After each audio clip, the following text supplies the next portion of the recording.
नमस्कार। स्वागत है आप सबका हमारे YouTube चैनल हिंदी ज्ञान श्रृंखला में। जैसा कि हम लोग इस समय भक्ति काल पे विशेष रूप से चर्चा कर रहे हैं। भक्ति काल के अंतर्गत हम लोगों ने पहले निर्गुण भक्ति शाखा में ज्ञानाश्रयी और प्रेमाश्रयी शाखा पे विशेष रूप से चर्चा की। उसके बाद फिर सगुण काव्य के अंतर्गत राम भक्ति शाखा पे विशेष रूप से चर्चा हुई और उस पर आधारित प्रश्नों की भी चर्चा हुई। अब आज जो है हम लोग सबसे पहले कृष्ण भक्ति शाखा पे विशेष रूप से विचार करेंगे। भक्ति काल के अंतर्गत कृष्ण भक्ति शाखा को पढ़ेंगे। इसके अंतर्गत सबसे पहले हम लोग जानेंगे कृष्ण के स्वरूप के बारे में। उसके बाद कृष्ण काव्य में कृष्ण का सर्वप्रथम उल्लेख संस्कृत काव्य में कब हुआ है उसके बारे में जानेंगे। इसके साथ ही अश्वघोष के ब्रह्मचरित या बुद्धचरित पे चर्चा करेंगे। इसके साथ ही संस्कृत में कृष्ण भक्ति के लोगों के बारे में जानेंगे और कृष्ण भक्त कवियों का आधार ग्रंथ भागवत पुराण के बारे में चर्चा करेंगे।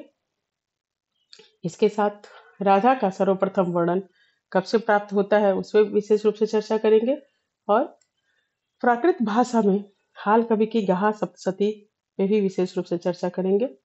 इसके साथ भट्ट नारायण का नाटक वेणी संहार, जयदेव का काव्य ग्रंथ गीत गोविंद और विद्यापति की पदावली पर भी विशेष रूप से चर्चा करेंगे।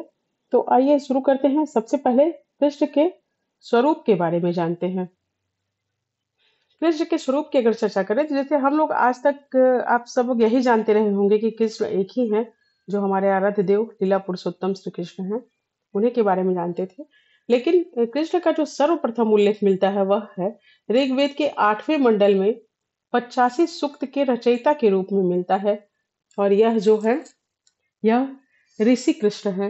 यह हमारे ग्रंथों में वर्णित लीला पुरुषोत्तम कृष्ण नहीं है, यह जो है वह ऋषि कृष्ण है और यह 85 सूक्त की रचना किए हैं ऋग्वेद में। और जो इस संबंध में अगर देखें तो डॉक्टर भंडारकर ने कहा है कि वैदिक साहित्य में उल्लिखित कृष्ण और महाभारत के कृष्ण अलग अलग हैं और इस बात का समर्थन जो है वह लोकमान्य तिलक ने भी किया है। अब देखते हैं कि कृष्ण का सर्वप्रथम उल्लेख कहाँ मिलता है। जो हमारे लीला पुरुषोत्तम कृष्ण हैं उनके बारे में जानते हैं कि कहाँ मिलता है, क्योंकि कृष्ण का स्वरूप तो दो हो गया, एक कृष्ण ऋषि हो गए और एक हमारे आराध्य देव कृष्ण हो गए। अब देखते हैं कि हमारे आराध्य देव जो कृष्ण है उनका सर्वप्रथम उल्लेख कहाँ मिलता है। तो संस्कृत साहित्य में सर्वप्रथम कृष्ण के अलौकिक कर्मों का वर्णन ईसा पूर्व प्रथम शताब्दी के कवि अश्वघोष के बुद्धचरित या ब्रह्मचरित भी उसको कहते हैं ग्रंथ को, उसमें प्राप्त होता है कृष्ण का सर्वप्रथम वर्णन। अगर देखें तो महाभारत में वर्णित कृष्ण यदुवंशी के रूप में अंकित है और यह धर्म स्थापना के लिए अवतरित हैं। इनका मुख्य उद्देश्य जो है वह धर्म की स्थापना है। अगर इस रूप में देखें तो कृष्ण के दो रूप हैं, एक है लोक रक्षक और दूसरा है लोक रंजक। महाभारत के कृष्ण लोक रक्षक हैं जबकि पुराणों में जो वर्णित कृष्ण हैं वह लोक रंजक हैं। अब देखिए यहाँ आश्चर्य की बात यह है कि जो आधार ग्रंथ अगर माना जाए कृष्ण भक्त कवियों का आधार ग्रंथ जो है वह भागवत पुराण है और भागवत पुराण में राधा का कोई वर्णन ही नहीं है। भागवत पुराण में राधा का कहीं भी जिक्र नहीं आता है। श्रीमद् भागवत पुराण में राधा का उल्लेख है ही नहीं। अन्य पुराणों में जैसे ब्रह्मवर्त पुराण, हरवंश पुराण आदि में राधा को विशेष महत्व दिया गया है, किंतु जो आदि ग्रंथ है श्रीमद् भागवत पुराण उसमें राधा का कहीं भी उल्लेख नहीं है। अगर राधा के सर्वप्रथम उल्लेख की बात करें कि किस ग्रंथ से मिलता है तो राधा का सर्वप्रथम उल्लेख जो है वह हाल कवि की प्राकृत रचना गाथा सप्तशती या गाथा सप्तशती में प्राप्त हुआ है और यह प्रथम शताब्दी में रचित ग्रंथ है जिसमें राधा का सर्वप्रथम वर्णन मिलता है। अगर देखें तो गाहा सप्तशती में राधा कृष्ण की श्रृंगार प्रधान चेष्टाओं की अभिव्यक्ति विशेष रूप से हुई है। इस क्रम में अगर आगे देखें तो भट्ट नारायण के वेणी संहार में भी श्री कृष्ण जो है वह रूठी हुई राधा से अनुनय विनय करते हुए मिलते हैं।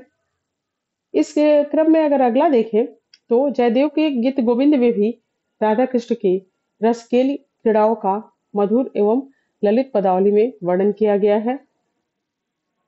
इस संबंध में अगर हम लोग आधुनिक भारतीय भाषाओं के में देखें तो सर्वप्रथम जो है मैथिल कोकिल कहे जाने वाले विद्यापति ने राधा कृष्ण की प्रेम लीलाओं का चित्रण अपनी पदावली में विशेष रूप से किया है। ये थे राधा कृष्ण के परिचय के बारे में हमने बताया कि राधा का स्वरूप कब से दिखाई देता है ग्रंथों में, और श्री कृष्ण का स्वरूप क्या है, श्री कृष्ण का प्रथम उल्लेख कहाँ मिलता है, राधा का प्रथम उल्लेख कहाँ से प्राप्त होता है।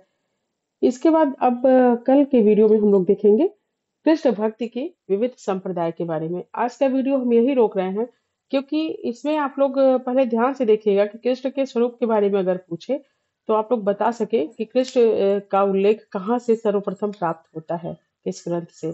क्योंकि ऋग्वेद में जो वर्णित कृष्ण है वह ऋषि कृष्ण है, उनकी चर्चा अलग है, और महाभारत में वर्णित जो कृष्ण है वो हमारे लीला पुरुषोत्तम कृष्ण है जो हमारे आराध्य देव हैं, उनका विवरण अलग है। और इसके साथ ही ये भी आप से पूछा जा सकता है कि कब से राधा का वर्णन प्राप्त होता है, राधा का वर्णन भागवत पुराण में है या नहीं, इसमें भी प्रश्न बन सकता है। और किस ग्रंथ से उनका उल्लेख मिलता है, इसको भी हमने बताया।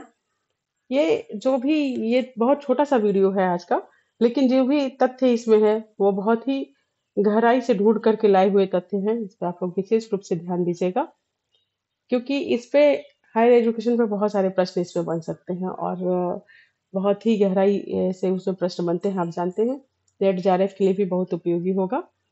कल के वीडियो में हम लोग देखेंगे कृष्ण भक्ति के विविध संप्रदाय। विविध संप्रदायों में जैसे वल्लभ संप्रदाय हैं, निम्बार्क संप्रदाय, राधा वल्लभ संप्रदाय, हरिदासी संप्रदाय जिसे सखी संप्रदाय भी कहते हैं, गौड़ी संप्रदाय या चैतन्य संप्रदाय।